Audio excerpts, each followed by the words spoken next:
If you think Maruti Suzuki and Toyota are making you play a game of spot the differences with the Glanza, you may be right. Or you may not. We bring you 5 things you need to know about the Toyota Glanza. So for a lot of you out there, that's a very familiar shape.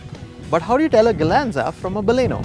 Well, apart from the obvious Toyota logo on the front, this grille is new with these 2 large chrome slats. And on the boot lid, there's a Glanza badge, a Toyota badge, and a V or a G badge for the variants. Apart from that, the car looks identical to the Baleno, right down to the alloy design as well. So on the inside, there's a nice big Toyota badge on the steering wheel, and when you switch the car on, you get a Toyota welcome screen as well on the infotainment system. So the Glanza comes in 2 variants, the V and the G. The V corresponds with the Alpha variant of the Maruti Baleno, and it matches it feature to feature. And we have with us today the G variant of the Glanza, and that corresponds with the Zeta variant of the Maruti Baleno feature to feature. And the reason we have the G variant is because it's only the G variant with a manual transmission that gets the new smart hybrid equipped 1.2 litre dual jet VVT engine. So when it comes to the fit and finish of all the materials, the plastics, the caps in the panels, the buttons, the feel, everything is exactly the same as what you'll get in the Maruti Suzuki Baleno.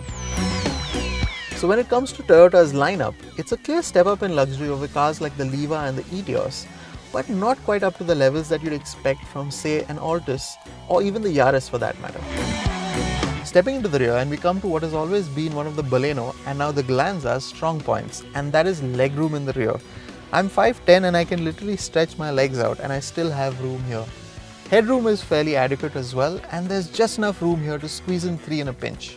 But there are some features we'd like to have seen added to the Glanza, like a drop-down armrest and an AC vent, and these are features that are missing in the Baleno as well.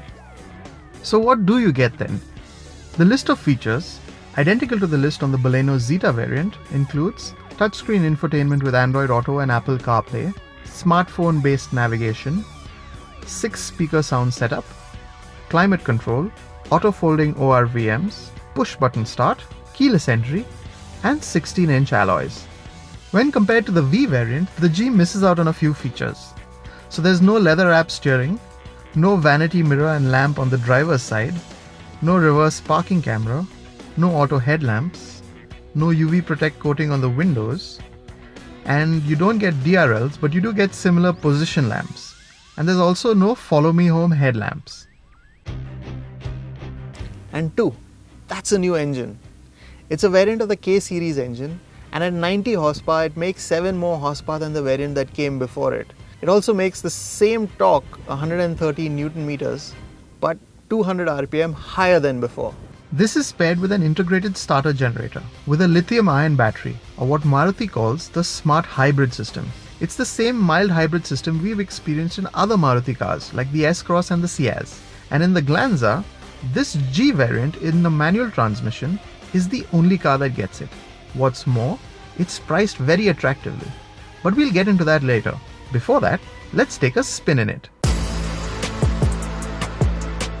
So we're on the move now, and that BS6 tune engine stays nice and refined. So it's quiet in the cabin, and there's no vibration creeping in as well. Power delivery is also nice and linear, and there's a nice infographic on the driver's information display that tells you when the electric motor is kicking in. It's a very mild assistance though, and mostly kicks in in load situations, say like climbing up a slight slope or climbing up a flyover, and it recharges when you get off the pedal. That new engine is quite responsive too, but it's not really exciting to drive, and that's down to this, the gearbox.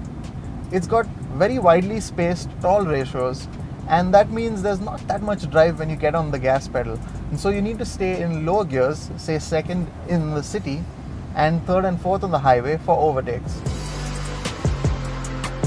But the flip side to that tall gearing, which combines with the mild hybrid system and the BS6 tuning, is incredible mileage. And in our tests we managed 24 kilometers per litre on the highway and 17 kilometers per litre in the city. Yes, it's a petrol, but shh, don't tell it. I don't think it knows that yet. So the Glanza really is a city slicker.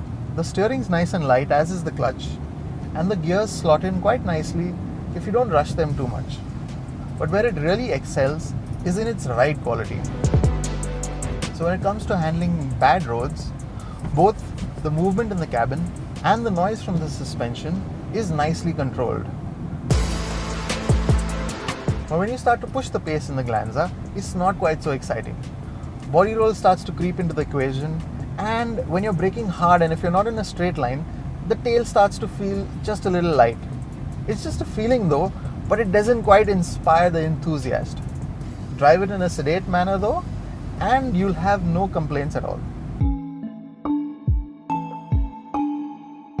So number 4, let's answer a few FAQs. Is the quality any different? Well, no. Both the Toyota Glanza and the Maruti Suzuki Baleno are exactly the same. Can I get my Toyota Glanza serviced in a Maruti Suzuki service center? Well, unfortunately not. No, your Toyota Glanza has to be serviced only in a Toyota service center, and a Maruti Suzuki Baleno can only be serviced in Maruti Suzuki service centers. And lastly, will I get the same warranty I would as with a Maruti Suzuki Baleno? Well, that one's a little different. So with the Toyota Glanza here, you get a 3-year, 1 lakh kilometer warranty out of the box, whereas Maruti only cover you for 2 years and 40,000 kilometers. So there's quite a big difference there. Both companies though will allow you to extend that out to 5 years, but Maruti will only cover 1 lakh kilometers after that, whereas Toyota will still cover you for 2.2 lakh kilometers on the clocks. And so now on to the pricing.